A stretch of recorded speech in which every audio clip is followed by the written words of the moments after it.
네, 안녕하세요. 저는 강남 세브란스 병원 류마티스 내과 권호찬입니다.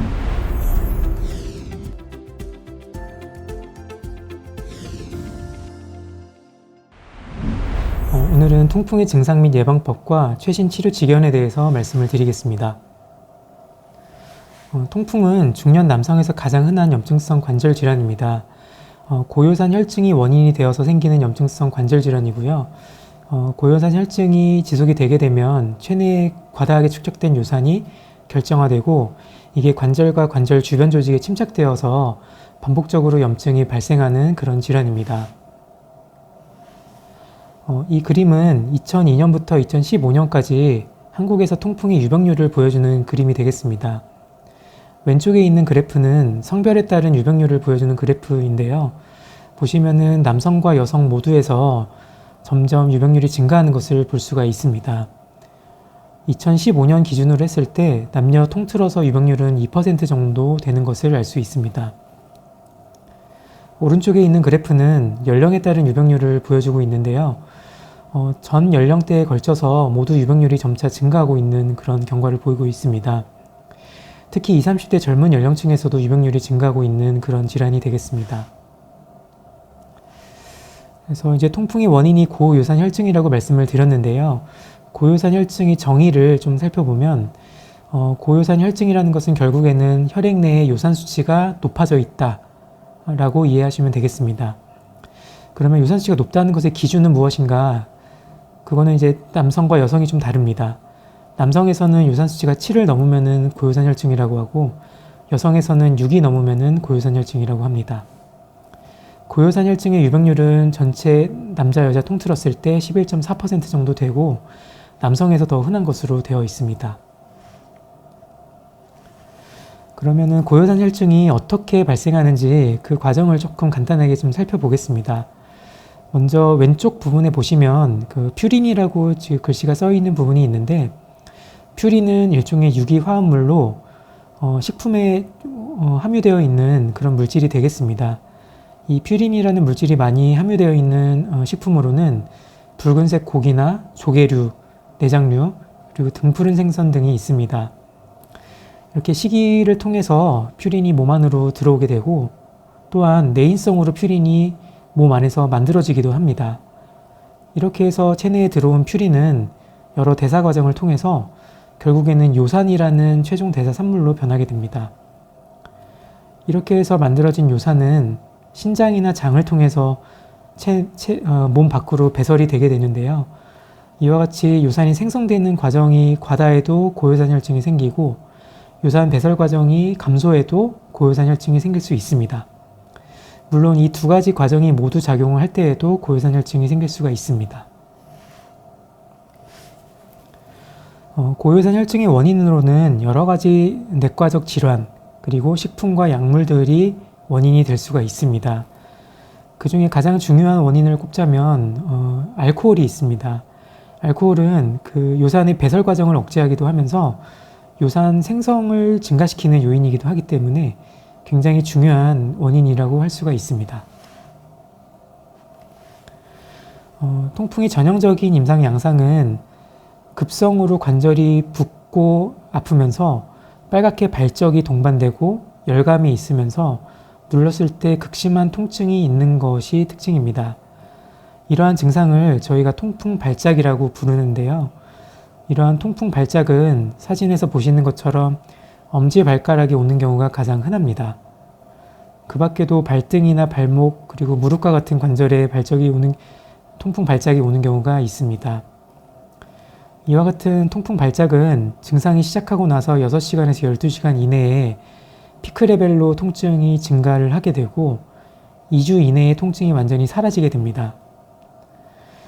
소위 바람만 스쳐도 아프다고 할 정도로 통증의 정도가 굉장히 심하기 때문에 보행에 장애가 오는 경우가 흔합니다. 그래서 환자들이 통풍 발작이 왔을 때에는 진료실로 오실 때 걸어서 오시는 게 아니라 휠체어를 타고 오시거나 아니면은 목발을 짚고 오시는 경우가 흔히 있습니다.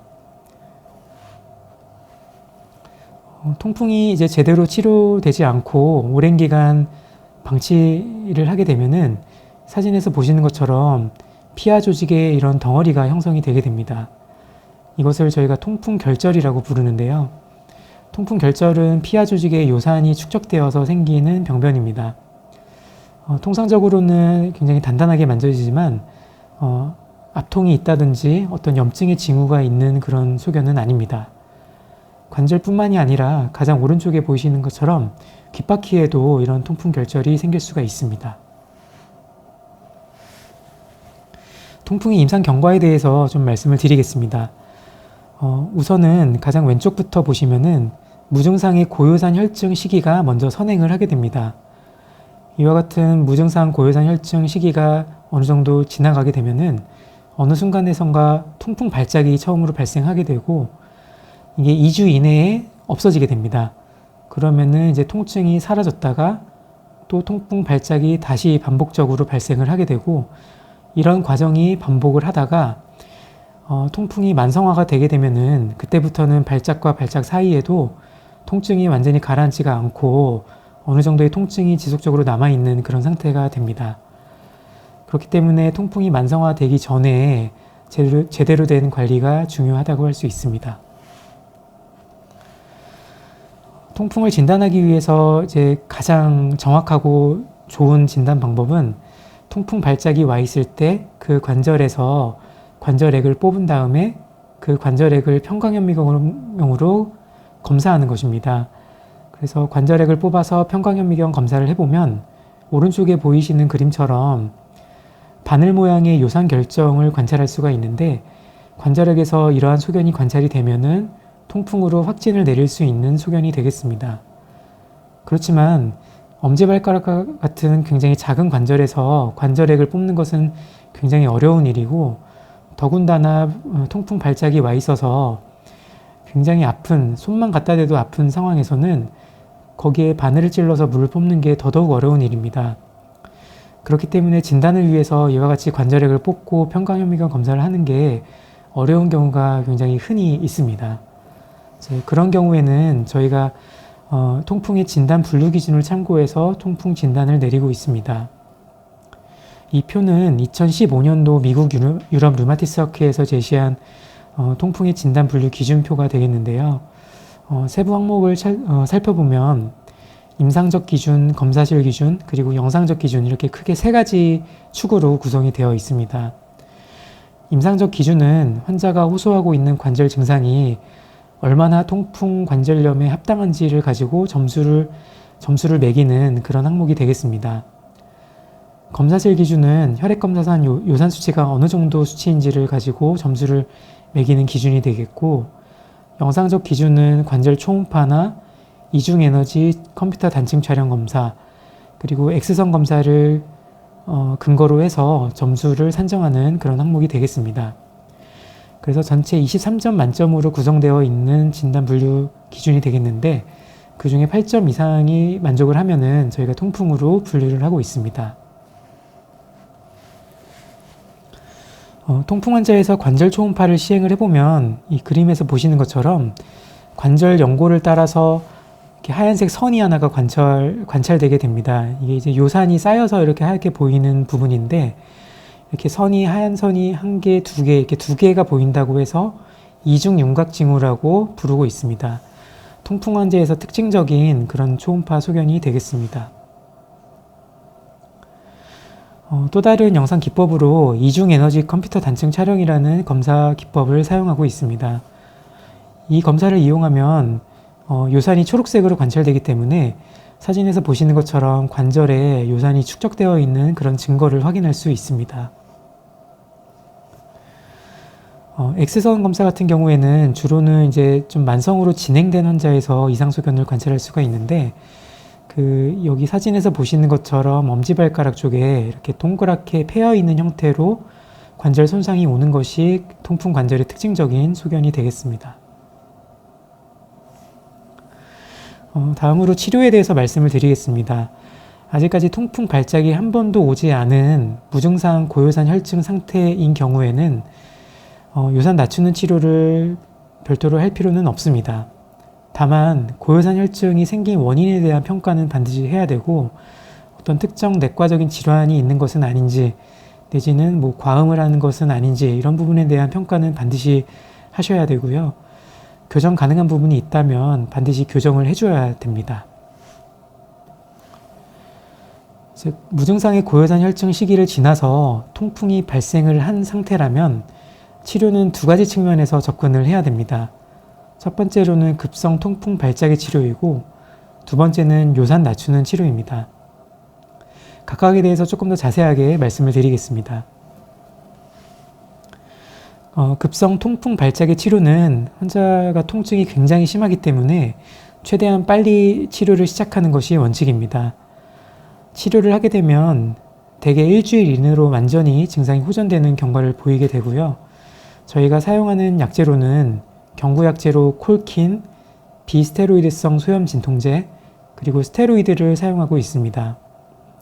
또한 무릎 관절과 같은 큰 관절에 통풍 발작이 왔을 경우에는 관절각 내 스테로이드 주사를 이용할 수가 있습니다. 다음으로 요산 낮추는 치료에 대해서 말씀을 드리겠습니다. 요산 낮추는 치료를 해야 되는 경우로는 이제 다음과 같은 경우들이 있는데요.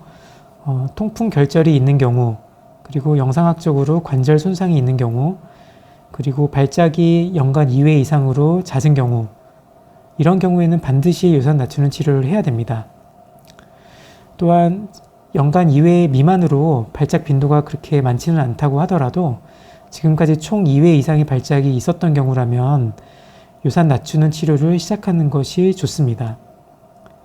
일반적으로 발작이 지금까지 딱 한 차례만 있었던 경우라면 반드시 요산 낮추는 치료를 할 필요는 없지만 발작이 1회만 있었다고 하더라도 다음과 같은 경우에는 요산 낮추는 치료를 하는 것이 좋습니다.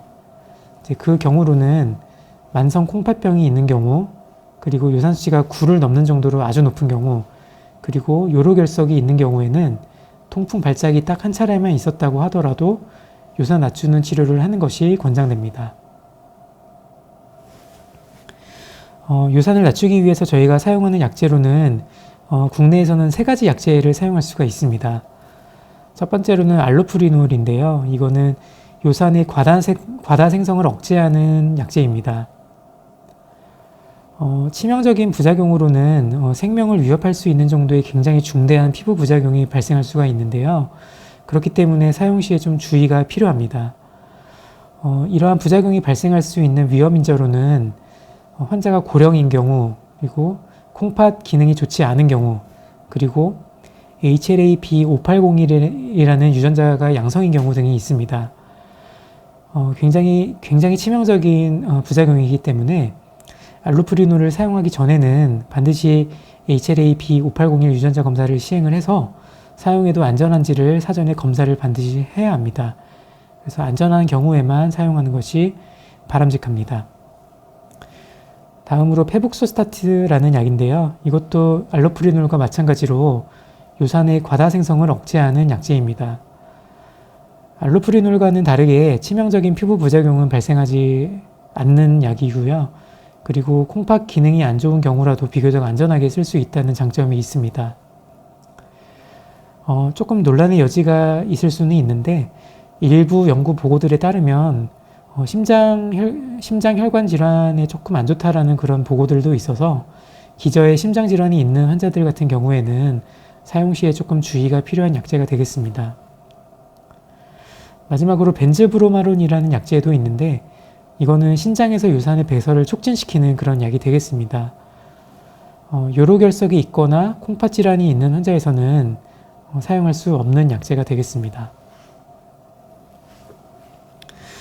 요산 낮추는 치료를 시작하게 되면은 저희가 이제 치료 목표를 잡고 치료를 하게 되는데 치료 목표는 혈중 요산 수치를 3에서 6 정도로 낮추는 것을 목표로 치료를 하고 있습니다.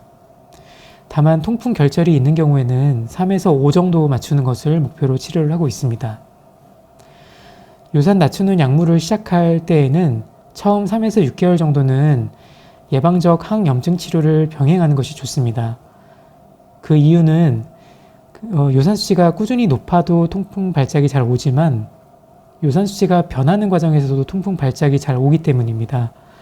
그래서 요산 낮추는 치료를 시작하게 되면 처음 3에서 6개월간은 요산 수치가 내려가면서 변동이 생기기 때문에 그 과정에서 발작이 오는 경우가 흔히 있습니다. 그렇기 때문에 예방적 항염증 치료를 같이 해주는 것이 바람직하고요. 저희가 사용하는 약재로는 저용량의 콜킨 또는 저용량의 비스테로이드성 소염 진통제 또는 저용량의 스테로이드를 사용하고 있습니다. 이와 같은 요산 낮추는 약물은 평생 복용하는 것이 원칙입니다. 생활습관 교정과 관련해서는 가장 중요한 부분이 음주를 제한하는 것입니다. 앞에서도 말씀드렸던 것처럼 알코올은 신장에서 요산의 배설을 억제합니다. 그렇기 때문에 술을 마시게 되면은 혈중 요산 수치가 올라가게 되어서 통풍을 조절하는 데 굉장히 안 좋은 영향을 미치게 됩니다. 특히 맥주 같은 경우에는 다른 그 주류에 비해서 퓨린 함량이 굉장히 높습니다. 앞에서도 말씀드렸던 것처럼 퓨린이 대사되면 결국에는 요산이 되기 때문에 맥주를 먹게 되면은 요산 배설을 억제할 뿐만이 아니라 요산 생성도 증가시키기 때문에 주류 중에서도 특히 안 좋은 주류라고 그렇게 이해를 하시면 되겠습니다. 그래서 생활습관 교정과 관련해서는 가장 중요한 부분이 음주를 제한하는 것이다. 이렇게 이해를 하시면 되겠습니다. 그 밖에도 퓨린이 많이 함유되어 있는 식품 섭취를 줄이는 것도 중요한 생활습관 교정입니다. 퓨린이 많이 함유되어 있는 식품으로는 붉은 고기, 예를 들면 돼지고기나 소고기 같은 것들, 그리고 내장류, 조개류, 그리고 등푸른 생선 등이 있습니다. 하지만 이와 같은 식품들을 완전히 드시지 말라고 권장하는 것은 아닙니다. 오히려 그럴 경우에 영양 불균형이 문제가 될 수가 있기 때문에 섭취하는 것 자체가 큰 문제는 아닙니다. 다만 이제 너무 과량으로 섭취하는 것만 줄이면 되겠고요. 어느 정도 적당한 수준으로 드시는 것은 큰 문제는 없겠습니다. 식품과 관련해서 또 다른 주의사항은 액상과당도 요산을 올릴 수가 있기 때문에 액상과당이 많이 함유되어 있는 청량음료, 콜라나 사이다 같은 그런 음료들의 섭취를 줄이는 것이 중요합니다. 마지막으로 비만인 경우에는 체중 감량도 요산 수치를 조절하는 데 굉장히 중요한 부분이기 때문에 운동을 통해서 체중 조절을 하는 것도 굉장히 중요한 생활습관 교정이 되겠습니다.